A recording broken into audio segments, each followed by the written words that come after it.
You were born with individual strengths and a unique purpose. Don't let fears, false beliefs, or life's happenings diminish your influence. It's time to live and lead for impact. Host Kirsten Ross, expert of transformation, will help you defeat the drama and overcome the trauma that can stop you in your tracks. You'll gain focus, find confidence, and take bold action. Unleash passionate, purposeful you. Let's go.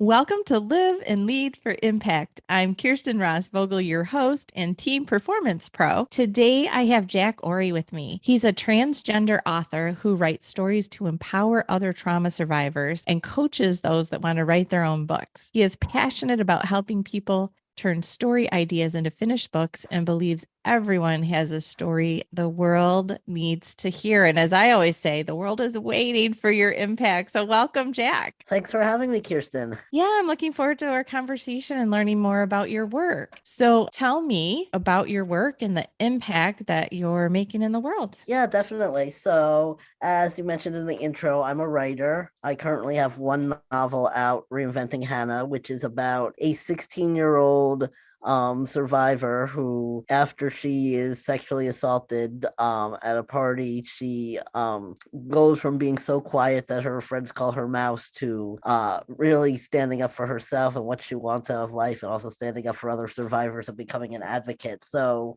it's an empowering story that I wanted to be a little bit different from a lot of the other young adult literature out there. A lot of stories about this topic are about somebody who goes into self-destruct mode for a very long time until they finally tell someone what happened to them, and I wanted to go in a different direction. And from the reviews that I've gotten on Amazon, I think that I've been successful in impacting people. I had a lot of reviews from people thanking me for writing this book and saying it helped them with their own healing journey. So I did what I set out to do with it, and now I'm writing more books. That's great. Well, I love that you, created a heroine or, kind of a warrior out of someone's experience. So what personal experiences have motivated you to write like this and do the work that you're doing? Yeah, so I'm a trauma survivor also. And being transgender, I, when I was in high school and I had some experiences where boys would try to touch my breasts while I was at my locker and things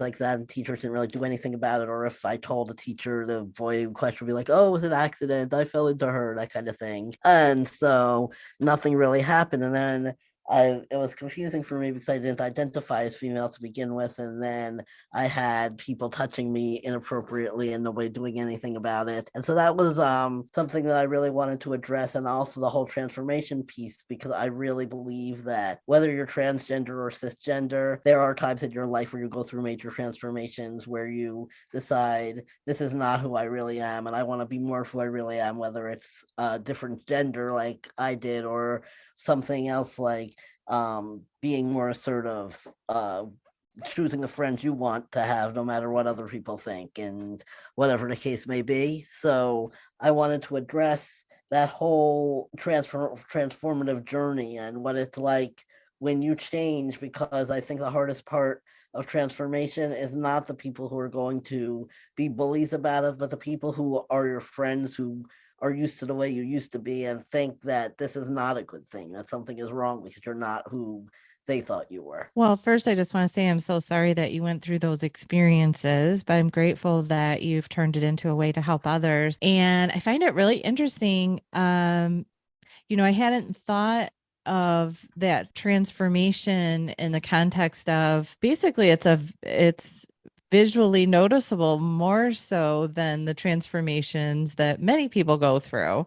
And so I hadn't really thought of it in that context until you described it. So I love that you're able to use your transformation in a way to help people that kind of, that kind of inward. I know when I'm helping people go through that kind of transformation, being more assertive, et cetera, like not passive, not aggressive, assertive. I talk about that gray area where people are uncertain about what the heck's going on. Cause again, it's not so much visual, it's experiencing someone differently. So, if someone's transitioning their behavior or how they're communicating, et cetera, the gray area of uncertainty of, why are you doing this? What are you up to?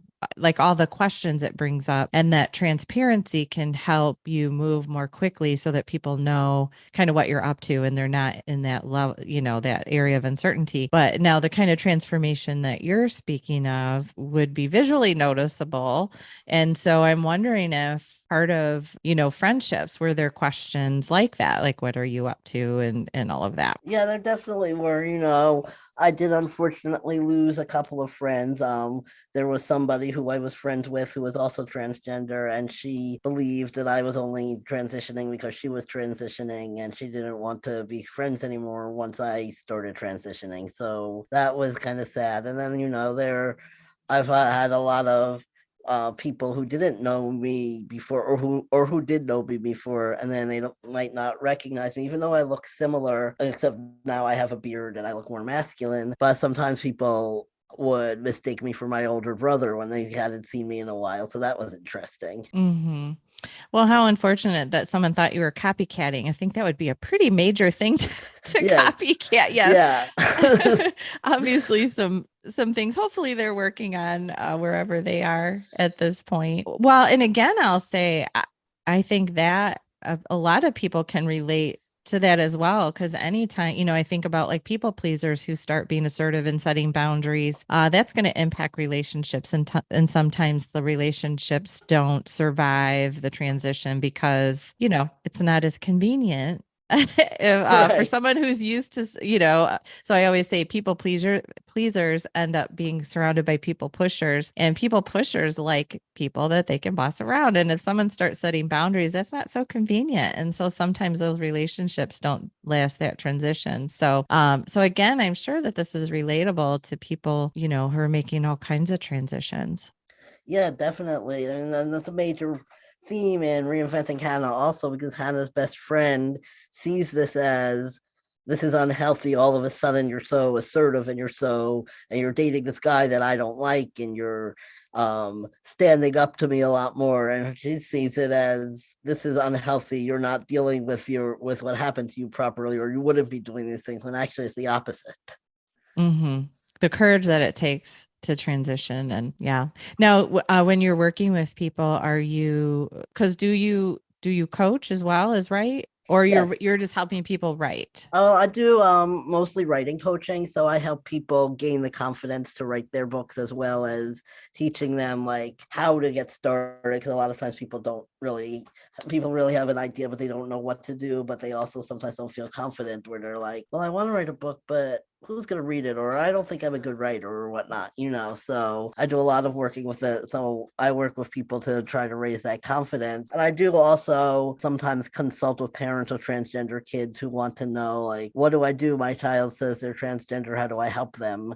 That sort of thing. Mm-hmm. Nice. Well, that's got to be helpful because it's, we're not born with the ideas of how to move through unique circumstances. And so it's great that you're able to give a voice and help people maneuver through uncharted territory. Yes, definitely. Because I think there are a lot more parents out there who want to be supportive of their kids. We always hear the ones in the news who are like, no child of mine is going to be transgender. I'll kick them out into the street, and all those horrible kinds of things. I don't think that's most parent type, because I've met so many parents who are like, I want to make sure I'm doing this right. I want to make sure this is the right thing for my child. I want to make sure that I'm supporting them properly, that kind of thing.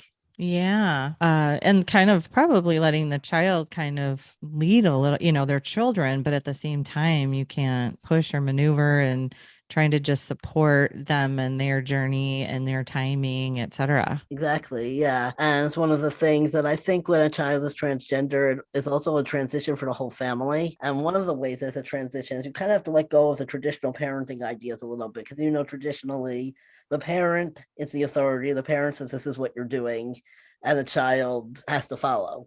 But when it comes to their gender identity, your child is the one who's the expert. So you kind of have to transition into being like, okay, my child says he's a boy or a girl or non-binary, whatever the case might be. How are we going to address this, rather than telling the child, no, you're too young, or no, we're not going to do this because I'm the parent and I don't think it's right, and that kind of thing. Again, though, I'm going to broaden. I don't know if this is helpful for people listening, but I also think of similar circumstances where, helping a child start to find their strengths and their passions and all of that in life is a time when, as a parent, you have to take a back seat. And I think a lot of times it's difficult because parents are kind of living out their dreams through their children sometimes, living vicariously, Right. or they want to make sure they get on this path that they think is right or could lead to, assured income, et cetera. And so I think that parents are confronted with multiple times where really too often they try to take a front seat or grab that steering wheel when really they need to let go and let the kids figure it Oh out. yeah, I definitely think that's definitely true because you see that all the time. The whole stereotypical thing of the child is artistic in some way. They want to be an artist or a writer or a painter or a dancer or something, and the parents like, oh my God, there's no money in that. Go study accounting or whatever. you know. Right. Well, and I'm an empty nester, and I'm a parent of a child who got his bachelor's in theater. That's So awesome. I have been in that, supportive role of, knowing that he's got gifts there and just trying to encourage him to follow, his passion and his path. So, yeah. So let's take a quick minute and create some strategies for you. So, by asking you about what current challenge stands in the way for you and making your bigger, bolder impact, my hope is that, I can help you and the world by helping you unleash more power, but also for listeners, because there are going to be other people who are experiencing the same thing. So, what is a current challenge that stands in the way for you that we can create some strategies around? I think my biggest challenge is finding my audience. Like I have a very small dedicated audience to my book, and to my writing in general and to my coaching as well. And I would love to expand, reach more people. Okay. So, and this is, we have this world of social media, but it's become so noisy right now and also harder to get just organic traffic. So the one thing I would say, and if we were doing more coaching, we would, or longer term, we would talk about clarifying and all of that. But so consistency is the number one thing I would say. So where you have this really engaged audience, where are they right now? Mostly on Facebook. Okay, and you have a group Yeah, I have or a a Facebook. page? Yeah, I have a Facebook group. Which actually I need to do some more work on my group because I tend to post everything. My Facebook profile is public, so I have people who interact with me there too. And then I have a group for people who want to be writers. Okay. Well, so around your book, it sounds like though you talked about having an engaged group, and is that around the topic of the book, or is that more Um, just you and your writing in general? yes, it's just me and my writing in general. I have a mailing list where I have 200 something people. Okay. And that's around people who want to be writers? I well that's around people who are readers who they got Oh, from the book. yeah, from the book. Okay. And then, so you also want to pair your consistency and how you're going to focus your time. I guess we are going to do a little bit of clarifying work here. So, of the different ways that you make your impact in the world, I heard one is that you want to help other people get their own stories out of them and into a book so that, their story is out in the world. But I'm also hearing the secondary thing, one specifically around transgender and some kind of help and support there for the parents, but also in, response to trauma. And so if you thought about who you most want to help and support, because we can have our passion projects that, where we're going to make an impact and it feels really good, but it might not necessarily be where you go, kind of business wise. And so Right. but your business though, for sure, it needs to be around your passions and all of that. One thing I will say is that can help you clarify, because again, you're kind of I'm hearing three different buckets of things. So we're going to talk about that a little bit more in a second here. But a lot of times what I have my clients do is make the list of how they love to spend their time. So that's their strengths, the activities, the tasks. So what kinds of things bring you energy, like the doing things, reading, Right. writing, whatever it is. So it's the doing. So there's a list of those things. And then what you ultimately want to do, and I will caution, because what a lot of people do is we minimize our gifts because they come so easily to us that we think that they're easy for everybody. And so one, let's drop that false belief. Right. It's not true. We all have unique gifts, and our gifts, like the litmus test that tells us it's a gift, is that it comes easily. So that's actually where we're supposed to be spending our time, not like minimizing it and thinking, oh, woe is me, I can't do that other thing that they're so great at. Don't do that. Celebrate your gifts, the things that come easily to you. They don't come easily to other people. And two, the other litmus test is it energizes you. So that's the passion piece. Like if it's energizing you, time flies, 8 hours can fly by and it feels like 15 or 20 minutes. Those are indications that those are things that you love or put on this earth to do, the tasks. Then the second piece of the equation is the outcomes that you will achieve by spending time on those things. And that becomes your audience, the outcome. So, the audience and also the outcome. So start looking at, and maybe you already know this, but where do you feel those calls to action, that rising within you? You hear a story or someone tells you something, or you read or see a movie, whatever it is. And there's going to be trends for the kinds of topics, challenges, issues happening out in the world where you feel the rise. And so that is your test, or your little clues that that's the outcomes you want to achieve with your gifts. Because when we look at just our gifts, there's a million different ways that we can use our gifts. Right. So the pairing of the two, the overlap of the two, will kind of start to tell you which direction you really want to focus. Do you already have a sense as I'm talking at all? And I know, and a lot of times, just I want to, for listeners and for you, it can take a long time to really hone in on that sweet spot, that target zone. But do any thoughts come to mind even right now? Yeah, I mean, like obviously writing is the gift, because that's the thing that I'm doing all the time, that that I could, like, I had to keep an eye on the clock because I was writing. I was like, I'm gonna miss this interview if I don't pay attention, Yeah. And so so that's definitely the gift.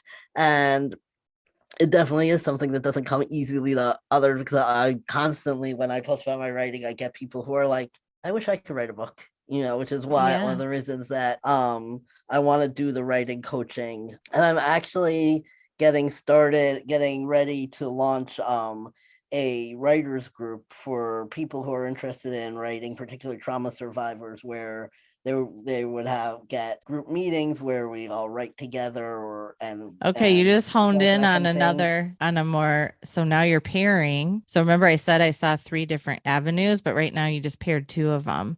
So helping trauma survivors, right? Yeah, definitely. So So now what I'm hearing, so you've had this call to action to help people get their story out. And is it getting their story out to feel empowered themselves, like to kind of get it out as a way of healing? Or is it get their story out to help others? Do you have a sense of that? Like where you feel those calls? It's kind of both. Like, it's the whole idea that by writing, you can help yourself and your story can also help others. Okay, great. And then now the piece with the parents, is there a rising within around that as well? Or is that just like, I want to be available if, parents have that's that more need? like on a case-by-case basis. Like occasionally I'll have somebody message me and be like, oh, this person might want to talk to you because they are having this kind of issue, kind of thing, where it's like something that I like to do on a case-by-case basis. I used to have a Facebook group for parents of transgender kids, and I felt like that was hard to keep up with and do the other stuff that I was doing. So and then you weren't feeling as called for that. Right. Okay. So, all right. Well, so I think we did some clarifying. So now it sounds like your audience is more trauma survivors who want to write. Yeah. So there's your kind of your nexus of how you want to spend your time. So now we can talk about, and you already have the Facebook group that's aligned with that. I don't know if it's specific for that niche. Is it just people who want to write, or is it niched down to trauma survivors who want to write? No, it hasn't been niched down yet. It's just okay. So when you start to think about now you can start to think about the kinds of content, the kinds of value you can provide for trauma survivors who want to get their story out. And now you can think in consistency wise. I know you like to write, so it might be that you want to, write some short and people only want bite-sized things. We're probably talking bullets Right. or the 3 keys to this or the 3 steps for that. And so kind of generically or generally, like what kinds of content can you put out? And then being consistent. Now you might want to do video. So think about like how you want to get the information out, and then think of the key areas where your people would be, so there's Instagram too. And then, Canva personally is what I like for creating visual Yeah, I use things. Canva all the Okay, time. cool. And do you already have your colors and themes set up, et Yes. cetera? Yeah. Okay, cool. Yeah. Well, that makes it so super easy because you can just grab a template and then click your theme, and it'll use your own colors. And so then you have that consistency, also kind of that branding. Cool. Yeah. So now it's just, so there's the consistency and look by using something like Canva. And then I don't know if you have the paid version where you can schedule. That's kind of nice. And if you Yeah. don't, though, there's still a ton of power in Canva. But anyway, so thinking about the rhythm that you want within your Facebook group and throughout the week, giving out information and also enticing engagement by asking questions and getting other people, because then that creates the community. And then in Instagram, you're just kind of doing visual. I know reels are really big right now, getting more visibility, et cetera, on Instagram. But so I think through consistency, and now that you've honed in on specifically it's trauma survivors who want to get their story out, that'll help you really get hone in on the kinds of content and the kinds of value that you're going to provide. Yeah, definitely. Okay. And then, so finding your audience, I think it is a way of just putting out that content. So, and I think, so I'm not like a social media pro, but, I have to do social media, et cetera. So I think that the Facebook group is a good collection point, but you want to find people elsewhere and kind of bring them in there. Facebook has made it so super hard to get just organic views now. So, yeah, but I think in Instagram and Twitter, I think it's easier. Cool. Yeah, because I found Facebook is annoying because, like, if I could do a live video and I post a thing saying, "Hey, I'm gonna do a live video later today," people see it 3 days later. Yeah, right. I know they're just getting bombarded with too much. But the good news is that now within your group, do you schedule an event for your live? Okay, well do that. So do that. Yes, do that, because then you can also invite everybody who's in the group.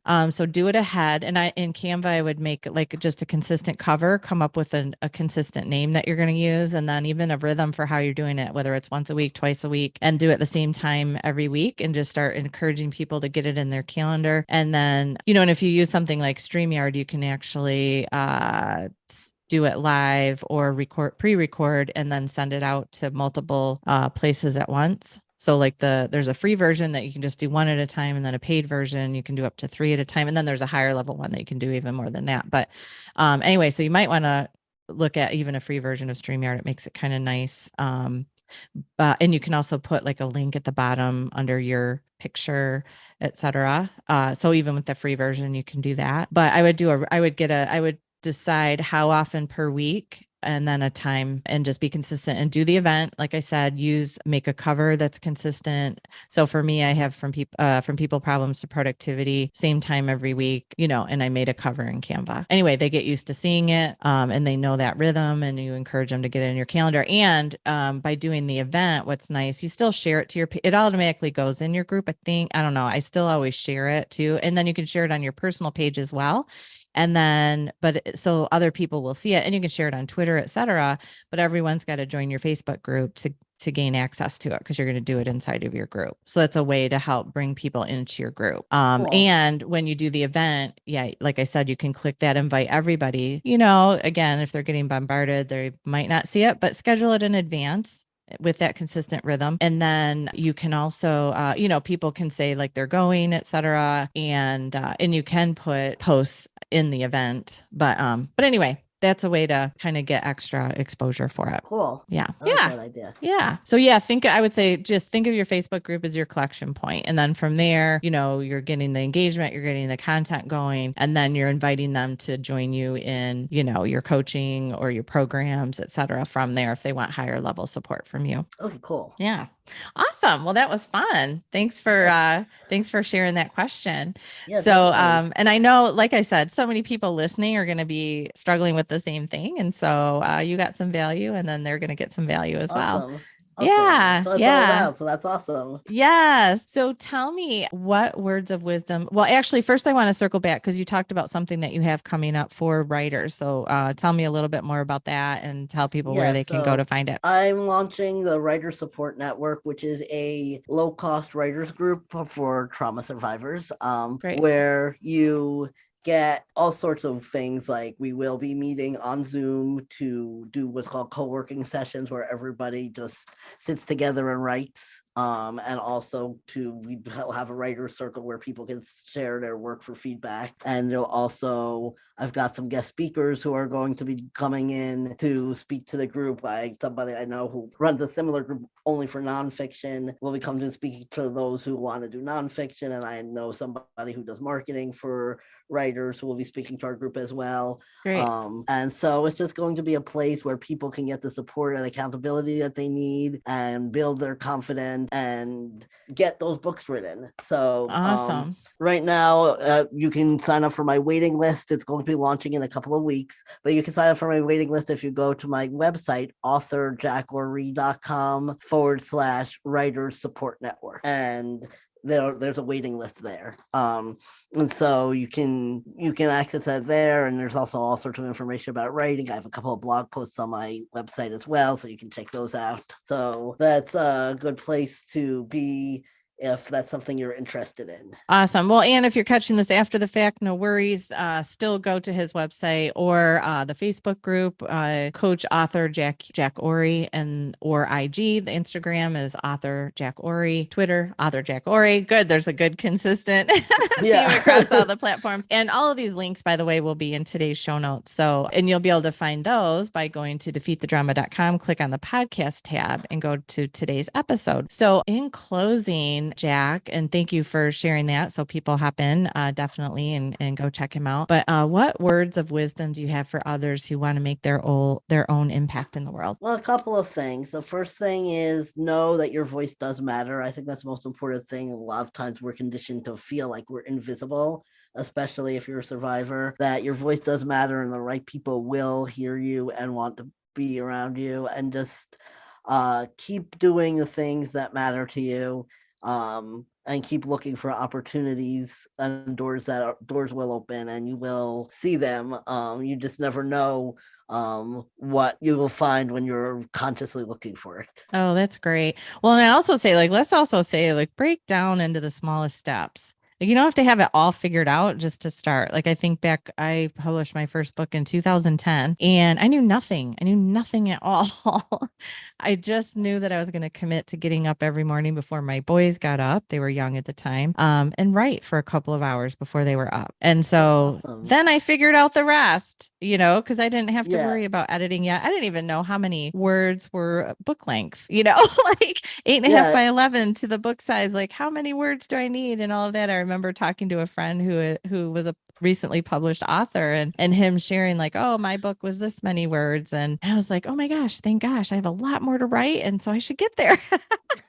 Right. Yeah, definitely. You want to start with the small steps. Another thing I always tell people is don't do it in a way that works for you. Because some people writing every day works. Some people blocking off 1 or 2 days a week and being like, these are my writing days works. It doesn't have to be the way it works for somebody else. Oh, that's so good. Yes. Give grace, don't compare, and then just figure out the system that works for you. And sometimes the system is maybe you're not that structured person, or so back then I was a single mom, and so getting up and writing that, earlier than I wanted was how I had to do it based on my circumstance at the time. And a lot of times I would just also look for little windows of time in my calendar that were large enough where I could have some good focus time. And so I kind of just had to be flexible and on the fly. Did I have good energy and focus at the moment? And in a large enough window that was going to be dubbed a little bit of writing time. But sometimes you just figure it out, and it can be messy at first, right? Yeah, it definitely can be. And sometimes people get scared and are like, oh my God, I didn't write today. That means I'm failing. And it's okay if today you didn't write. And sometimes there are things that don't seem like writing that are writing. Like if you're washing the dishes and you're thinking about what your character would be feeling if they were the one washing the dishes, that's still writing, even though you're not writing. I like that. Well, and I used to either like keep a little notebook by my bed, which then I would end up often writing things I couldn't read.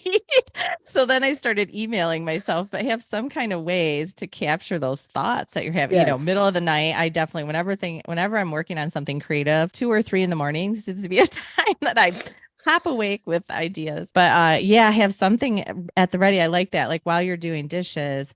Yeah. So the work of writing can happen in just all the moments, and just find a way to capture it so you don't lose it. Yeah, definitely. Sometimes research can also be writing. Like if you're writing something that's set in a hospital or or whatever that you need to know about the realistic way that this really happens. If you spend time, you don't want to go down a rabbit hole and be like, I gotta look this up. Oh, this looks cool. And all of a sudden you spend 10 hours watching YouTube videos about random things. But if there's something in your book that you need to know how it works, and you don't have the time to write today, but you have the time to spend a few minutes on your phone looking it up, that's also helpful. Awesome. Great. Well, thank you for that. And thank you, Jack, so much for joining me today and for sharing your story and being vulnerable and to ask for a coaching question too. I really appreciate it. And so again, if you want to connect with Jack, you can find his website at authorjackori.com. That's AUTHOR. JACKORI.com. And then you can also find his Facebook and Twitter and Instagram, all of that. So I did not ask your pronouns. Am I using the appropriate pronouns? Yes, okay. thank you. Thank Thank you goodness. for I asking just that. Yes. realized that. I'm like, oh my God. That's something that I feel like needs to be normalized more because people still Yeah. are not used to thinking about it. So that's cool. Thank you for Yes. asking. Okay. Yeah. I just had a little hitch. I was like, oh my gosh, I just launched it. Okay. Well, good. I'm glad that I chose appropriately and sorry that I didn't ask you earlier. That's all right. But so please connect and check out his work. And particularly if you are a trauma survivor. And by the way, I am a trauma warrior myself. So I love that you're helping people get that voice and create some healing and also get their story out. And then if you are an impact maker, working to make your bigger, bolder impact and are feeling a bit stuck, maybe you're building a team, need some clarity, go ahead and book a call with me. I'm available. It's super simple. Just go to myimpactacademy.com/book call and you can grab 30 minutes on my calendar. The other thing that's available is my Impact Academy, which you can find complete 24/7 access to by going to myimpactacademy.com/join. Immediate 24/7 access to tons of PDFs, audios, videos, all kinds of things around personal growth, leadership, communication, healthy boundaries, etc. So I hope to see you in the Academy as well. And thank you again, Jack, for joining me. And please, the world is waiting. Get out there and make your own bigger, bolder impact. Thanks for listening.